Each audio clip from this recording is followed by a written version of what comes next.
खुदावंद आपके साथ हो और आपके साथ भी हो। अंजील मुकद्दस संत लूकस के मुताबिक।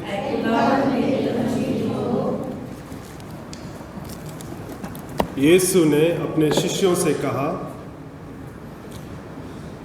लोगों ने किसी धनवान का एक कारिंदा था।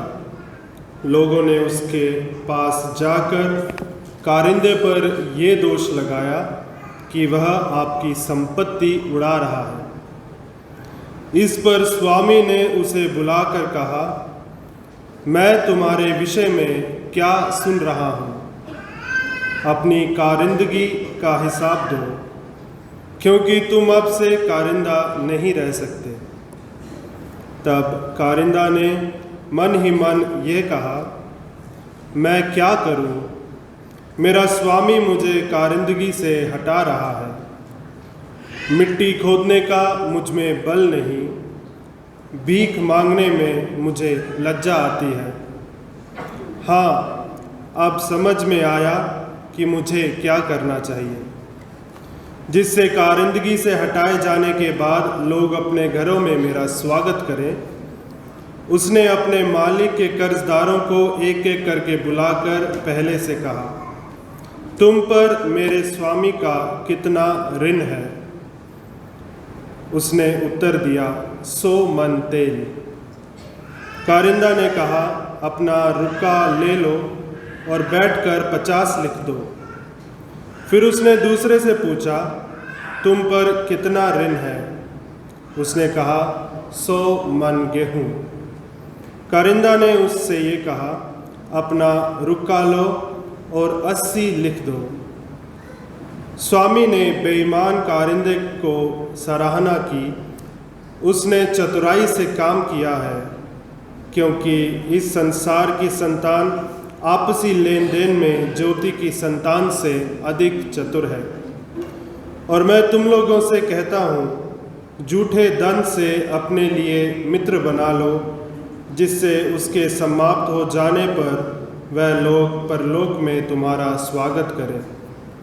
जो छोटे से छोटे बात में ईमानदार है, वह बड़ी बातों में भी ईमानदार है, और जो छोटी से छोटी बातों में बेईमान है, वह बड़ी बातों में भी बेईमान है। यदि तुम झूठे धन में ईमानदार नहीं ठहरते, तो तुम्हें सच्चा धन कौन सौंपेगा? और यदि तुम पराये धन में ईमानदार नहीं ठहरे, तो तुम्हें तुम्हारा अपना धन कौन देगा? कोई भी सेवक 2 स्वामियों की सेवा नहीं कर सकता, क्योंकि वह ये तो या तो एक से बैर और दूसरे से प्रेम रखेगा, या एक का आदर और दूसरे का तिरस्कार करेगा। तुम ईश्वर और धन दोनों की सेवा नहीं कर सकते। ये खुदा की पाक अंजील है।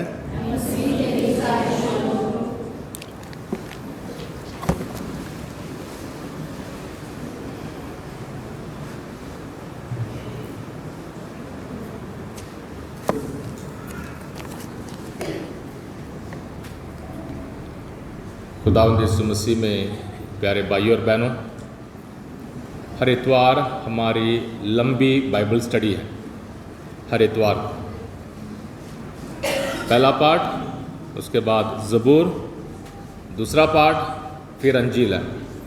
फिर जो भी गाने भी हम गाते हैं, दुआएं भी हैं, वो भी हम सबों को खुदा की शिक्षा हम सबों को देती हैं। और हर इतवार इस पूरे साल में हम लूकस की अंजील पढ़ते आ रहे हैं। और हमें मालूम है, हमने कम से कम सुना है, सिर्फ लूकस की अंजील धन दौलत पर बहुत सारी ऐसी शिक्षा हम सबों को प्रदान करती है। लूकस की अंजील में धन दौलत को कैसे इस्तेमाल करना है, और धन दौलत के बारे में सवाल पूछा जाता है प्रभु यीशु से। और खुदावंद यीशु मसीह अलग अलग तरीके से दृष्टांतों के ज़रिए, कहानियों के ज़रिए खुदावंद अमीर और गरीब इन दोनों में फ़र्क क्या है, हमें कैसे जीना है, अगर अमीर हैं तो हमें कैसे जीना है, अगर हम गरीब हैं हमें किस तरीके से विचार करके अपनी ज़िंदगी के सफ़र को आगे बढ़ाना है, इन सारी बातों पर काफ़ी सबक संत लूकस के अंजील में हमें हासिल होता है। और आज की अंजील पिछले इतवार के अंजील के तुरंत बाद, पिछले इतवार को हमने 3 तमसील, 3 रूपकथा दृष्टांत हमने सुनाए थे। खोए हुए भेड़, खोया हुआ सिक्का और खोया हुआ बेटा। उड़ाव पुत्र हम कहते हैं, उड़ाव पुत्र की दृष्टांत पर हमने ये भी विचार किया था, उड़ाव पुत्र से भी ज़्यादा रहम करने वाले बाप की कहानी है, रहम करने वाले बाप की कहानी है। छोटे बेटे ने क्या कर दिया? अपने पूरे संपत्ति को क्या किया था? उड़ा दिया, उड़ा दिया। इसी लफ्ज़ पर अगले दृष्टांत भी है।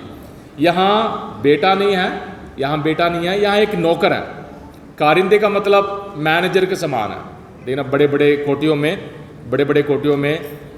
कोई ना कोई बंदा उसको नौकरी में रखते हैं और वो घर का सारा खरीदना, बेचना और सारा काम संभालता है। आज के ज़माने में उतना नहीं है, बच्चे संभाल लेते हैं, पर अगर खेत है, लंबी लंबी जिम्मेदारियां हैं, तो फिर कोई ना कोई मैनेजर के रूप में रखा जाता है। यीशु जब भी दृष्टांत में बातें करते हैं, याद रखना, दृष्टांत तमसील यानी रूपकथा का मतलब क्या है? उस ज़माने में जो भी बातें हो रही हैं उस बात को लेते हैं और उसके ज़रिए और उसके साथ जोड़कर हम सबों को सबक देते हैं।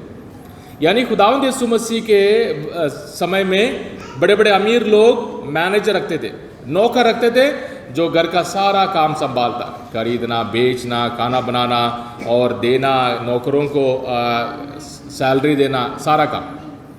तो ये ऐसे कोई बंदा है जो बहुत बड़ी जिम्मेदारी में बेईमान कारिंदा, अभी हिंदी बाइबल में लिखा हुआ है, ठीक है, बेईमान कारिंदा। और ये बाइबल में पूरे अंजील में सबसे मुश्किल एक दृष्टांत है, सबसे मुश्किल दृष्टांत। आपने सुना था, झूठे धन से अपने लिए मित्र बना लो,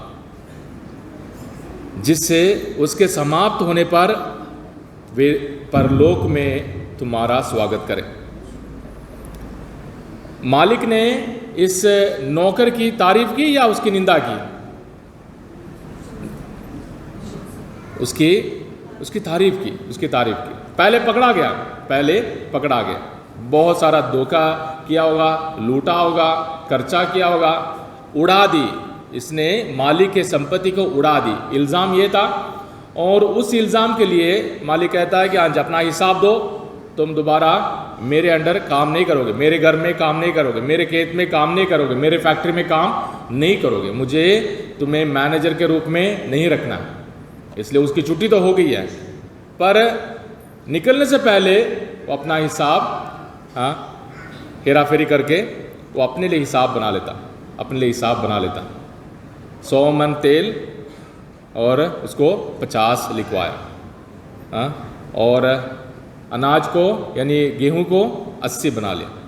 पुराने ज़माने में पैसे नहीं थे लेने देने की, बाटा सिस्टम था, अगर आप गेहूं दो मैं आपसे आलू ले लूँगा, उस किस्म के लेन देने की बातें होती थी, काम होता था।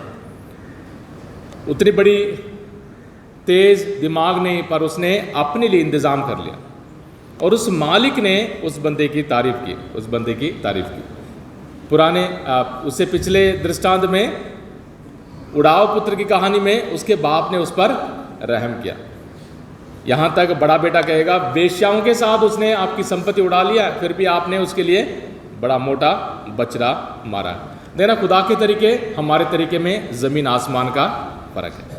पर आजकल के ज़माने में हम लोग किस किस्म के प्रचार सुनते हैं? बिजनेस, धन दौलत, सब कुछ मिलेगा, गाड़ी मिलेगी, गाड़ी मिल गई, हाँ जी, बहन को गाड़ी मिल गई, तारीफ, खुदा ने बहन को गाड़ी दे दी। नहीं, गाड़ी दुकान से मिली है, बहन ने या उसके पति ने मेहनत की है, वो सब नहीं आता। दुआ में सिर्फ इतना है, खुदा ने चमत्कार कर दिया, गाड़ी मिल गई। गाड़ी अगर आपने किस्त भी ली है फिर भी आपको ये सारी गवाही देनी पड़ती है। बिजनेस, चंगाई, सेहत और अच्छी ज़िंदगी।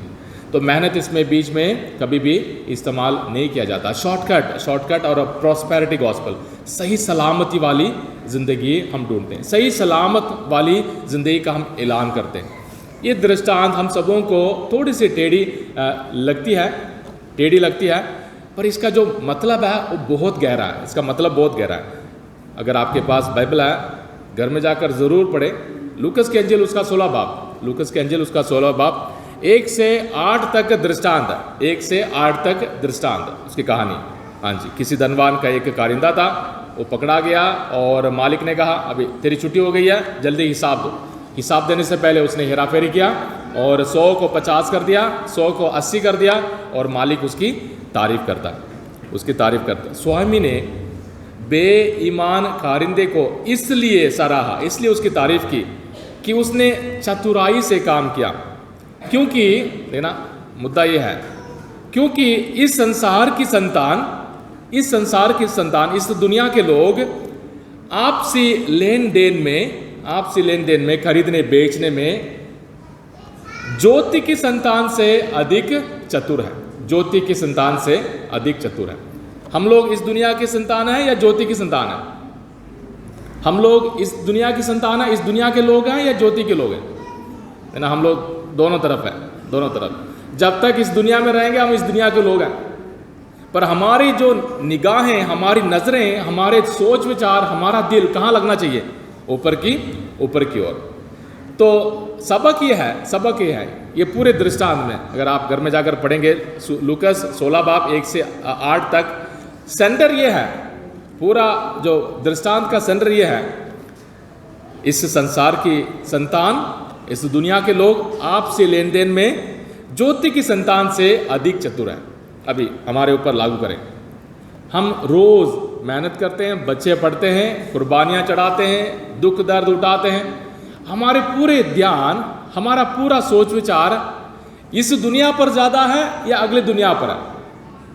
सच बोलेंगे। हमारी पूरी चिंता इस दुनिया के लिए, अगली दुनिया के लिए है। सच बोले, हम इंसान होने के नाते इस दुनिया के लिए सोचते हैं।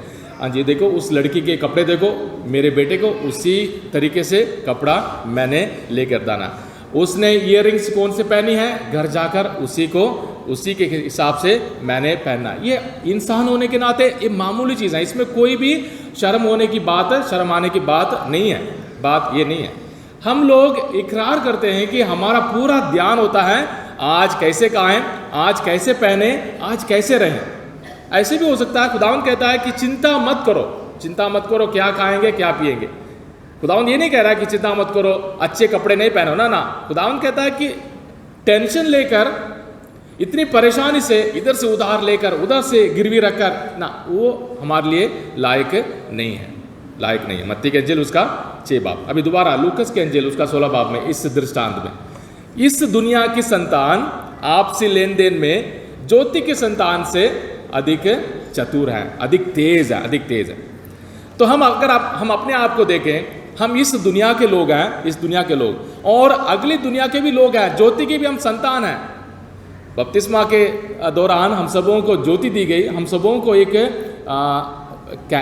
मोमबत्ती दिया गया, बोला कि खुदावंद यीशु मसीह संसार की ज्योति है, इस ज्योति को ग्रहण करो और उसको मिलने तक देना। मत्ती के अंजिल उसके 25 बाब में अगर हम कुंवारियों को 10 कुंवारियों की दृष्टांत सुनेंगे, 5 तैयार थी, 5 तैयार नहीं थी, और खुदा के इंतजार में हमने उस ज्योति को, उस मोमबत्ती को रूहानी तौर पर अपनी जिंदगी में जला कर रखना। अंधकार में हमने नहीं भटकना, इसलिए हम इस दुनिया के लोग भी हैं और असली दुनिया के लोग भी हैं। संत पौलुस कहेगा हम किस दुनिया के नागरिक हैं? हम स्वर्ग के नागरिक हैं। हम इस दुनिया के नागरिक नहीं। हमारे पास पासपोर्ट है, हमारे पास आधार कार्ड है, सब कुछ है, पर ये जल्दी खत्म हो जाएगा। 100 साल, मैं भी सोचता हूँ कम से कम 100 साल तक मैं भी जीऊँ, 100 साल तक मैं भी जीऊँ। हम में से हर एक यही चाहता है, ये कोई पाप नहीं है, पर चतुराई, तेज होना हमारे लिए बहुत ज़रूरी है। दोबारा, इस संसार की संतान, हम इस दुनिया के लोग हैं। आपसी लेन देन में, खरीदने में, पहनने में, खाने में, पीने में, दिखाने में, जमा करने में, इकट्ठे करने में, पूंजी जमा करने में, हम बहुत तेज़ है, बहुत तेज़ है।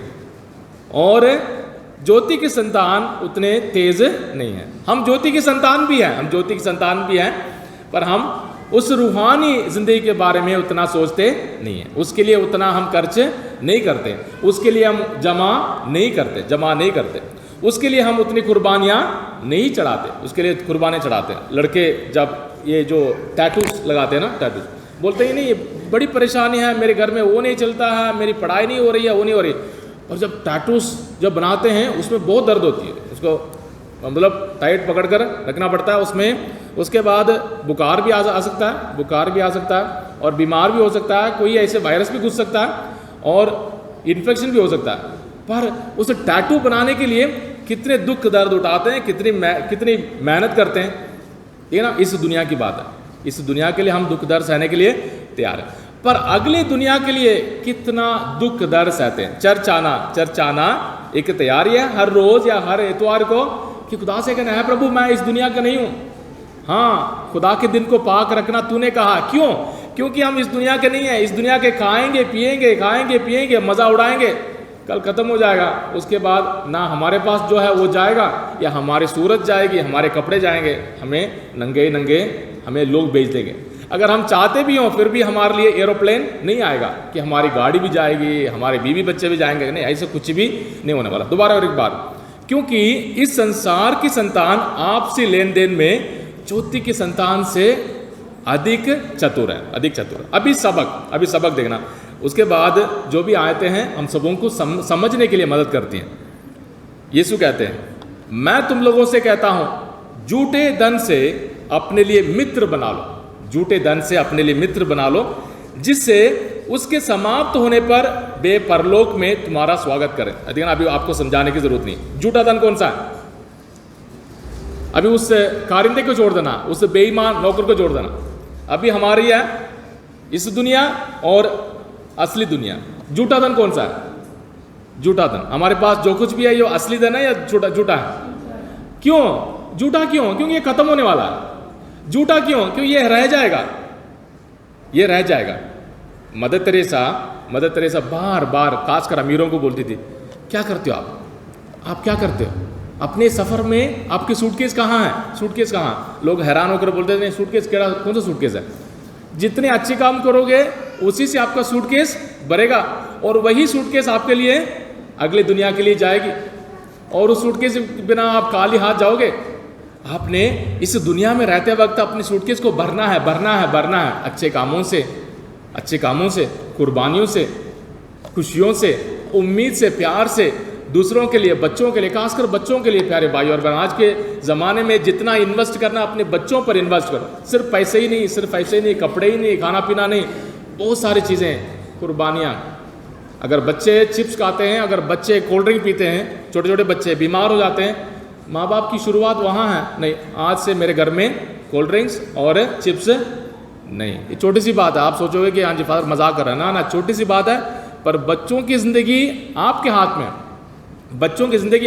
अगर आप कुर्बानियाँ नहीं करोगे, आप कुर्बानियाँ नहीं दोगे, और बच्चे की ज़िंदगी ऐसे रहेगी। बच्चा सोचेगा नहीं वो खाता है, मम्मी खाती है, डैडी खाता है, तो फिर मैं क्या करूँ?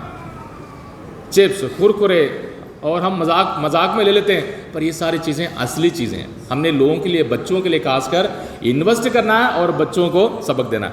तो झूठे धन से अपने लिए मित्र बना लो। इस दुनिया की जो भी धन दौलत है उससे दोस्त और रिश्तेदार बना लो। ये नहीं कि दूसरों को पैसा दो सब ठीक हो जाए ना, गरीबों की मदद कर सकते हैं, और बच्चों की पढ़ाई और तरक्की के लिए मेहनत कर सकते हैं। हाँ, जो भी बेकार खर्चे हैं उन सबको छोड़कर त्याग कर हम नेक कामों के लिए कुछ खर्च कर सकते हैं। वो पहला, जो छोटे से छोटे बातों में ईमानदार है वह बड़ी बातों में ईमानदार है, और जो छोटी सी बातों में बेईमान है वो बड़ी बातों में बेईमान। अभी ये बताना, इस दुनिया की बातें छोटी चीज़ें हैं या अगली दुनिया की बातें छोटी चीज़ें हैं? है ना, ये दुनिया की बातें छोटी चीज़ें हैं। हाँ, छोटी चीज़ें।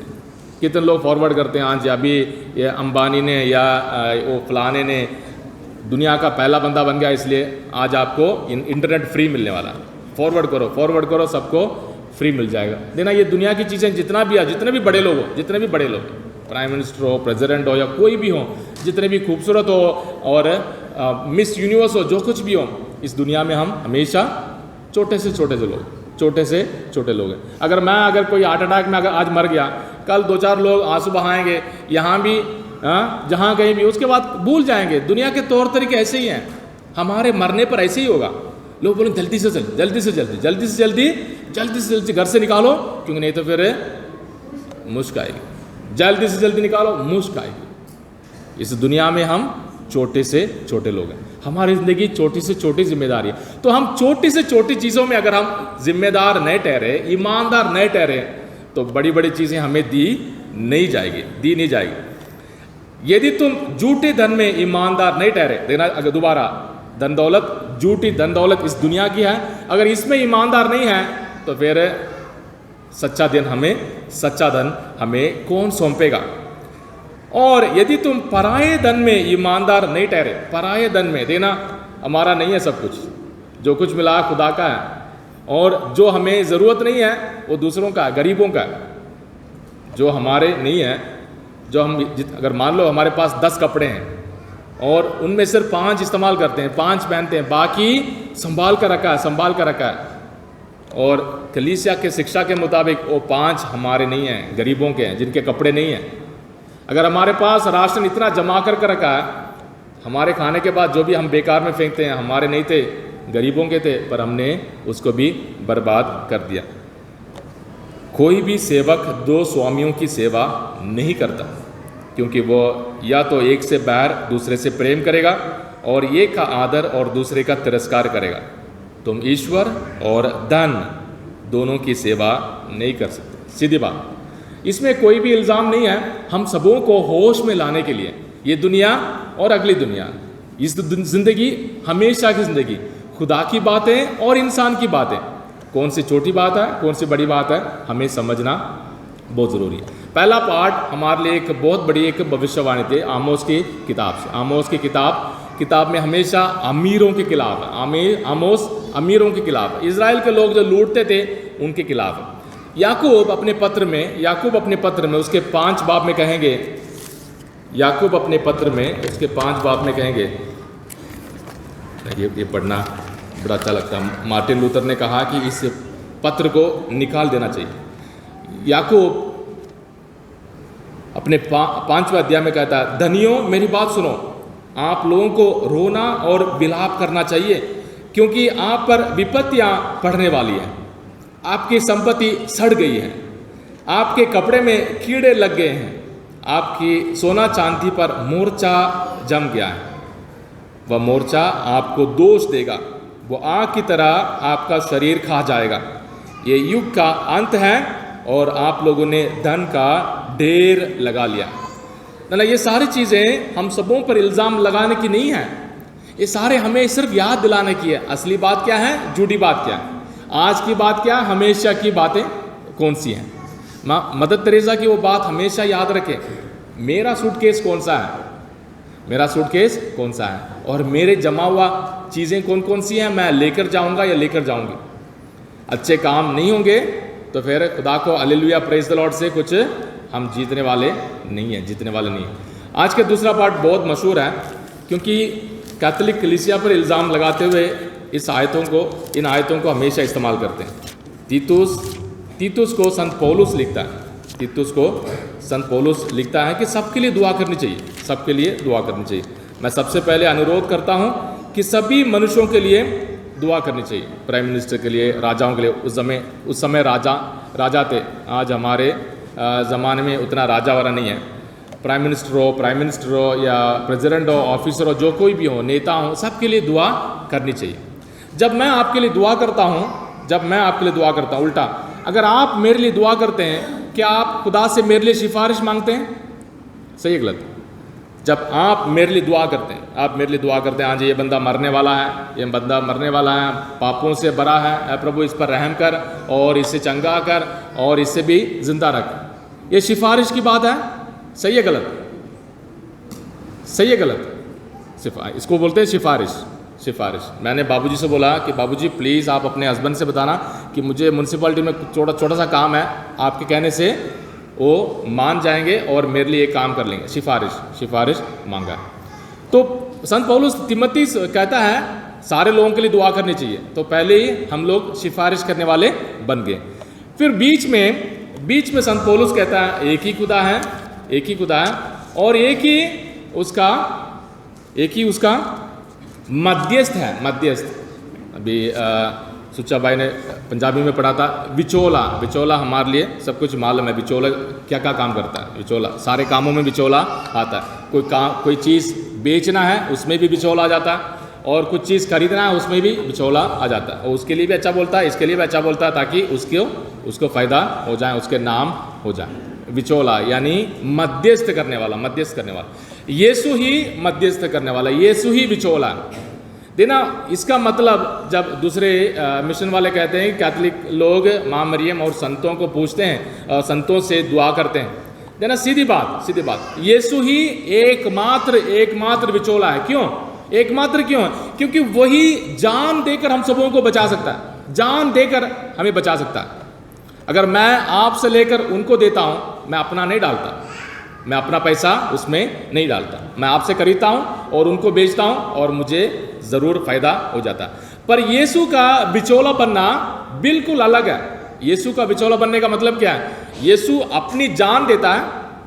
आप जो पापी हैं, आप में जान भरकर आपको नेकी के रास्ते पर चलाना खुदावंद यीशु मसीह का बिचौला बनने का मतलब है। मीडिएटर, देखना बहुत सारे लोग इस शब्द को बार बार इस्तेमाल करेंगे। Jesus is the only mediator. संत पौलुस तिमोथी को बताते हैं, पर इसको समझना जरूरी है। क्या करते हैं अक्सर हमारे खिलाफ, कैथोलिक धर्म के खिलाफ बोलते वक्त एक आयत को पकड़ेंगे, उसके आगे भी नहीं पढ़ेंगे, पीछे भी नहीं पढ़ेंगे। पहले शुरू करता है सबके लिए दुआ करनी चाहिए, राजाओं के लिए दुआ करनी चाहिए, अधिकारियों के लिए दुआ करना है, सबके लिए दुआ करना चाहिए, क्योंकि एक ही खुदा है और एक ही उसका मीडिएटर है, उसका बिचौला है, उसका मध्यस्थ करने वाला। पर संत पौलुस हम सबों को इस पाठ के जरिए हम सबों को खुदावंद यीशु मसीह के उस जान देने वाले प्यार में मिलने के लिए बुला रहे हैं। हमें भी दूसरों के लिए मध्यस्थ करना चाहिए, सिफारिश करना चाहिए। अक्सर हम लोग सिफारिश नहीं करते हैं, उनके लिए नुकसान पहुंचाते हैं। उसके साथ दोस्ती क्यों है? वो फलाना है, उसको अभी जब शादी दुरुस्त हुई थी, एक के बारे में कितनी कहानियाँ, वो फलाना और डींगा, ये है वो है। ये इंसान के तौर तरीके हैं। ये झूठे बातों से हम ऊपर उठकर सच्चे धन, सच्ची इज्जत और सच्चे प्यार में जीने के लिए खुदा से ताकत और बरकत मांगे।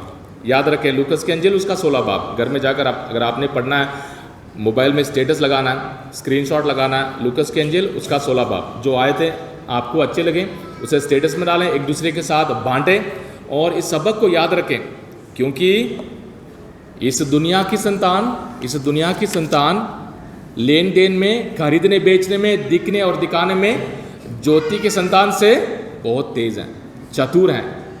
और हमें सबक है कि हम इस दुनिया के संतान हैं, इस दुनिया के लिए बहुत चिंता करते हैं, पर हम आज से अगले जिंदगी के लिए भी हम चिंता करेंगे। हम अपने सूटकेस को अच्छे कामों से भरेंगे, सब्र करने में, एक दूसरे के लिए कुर्बान होने में हमने अपने सूटकेस को भरना है, ताकि जब हम असली ज़िंदगी में चले जाएंगे, असली दुनिया में चले जाएंगे, स्वर्ग में चले जाएंगे, खुदा की मेहरबानी से भरपूर रहेंगे, संतों के समान जी पाएंगे।